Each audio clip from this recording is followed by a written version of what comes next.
ஹாய்ங்க. இன்றைக்கி ஹெல்த்தியான evening snacks பார்க்க போகிறோம்.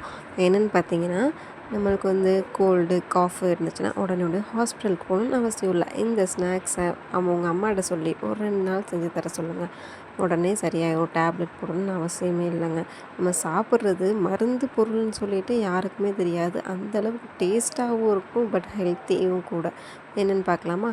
துளசி, தூதுவளை, ஓமவல்லி இலை, அப்புறம் முள்ளு முருங்கை இலை இருந்தால் சேர்த்துக்கலாம். எங்களுக்கு அன்றைக்கி கிடைக்கல, அதனால நாங்கள் சேர்க்கலை. இது எல்லாத்தையும் நல்லா அரைச்சி பேஸ்ட்டாக எடுத்துக்கிறோம். 2 கப் மட்டும் பச்சரிசி மாவு போட்டு செஞ்சோம். இதுவே எங்கள் வீட்டில் ஒரு 6 பேர் 7 பேர் கிட்ட நல்ல பெரிய பெரிய ரொட்டியாக 2 ரொட்டி எல்லாத்துக்கும் சாப்பிட்டோம். சூப்பராக இருந்துச்சு.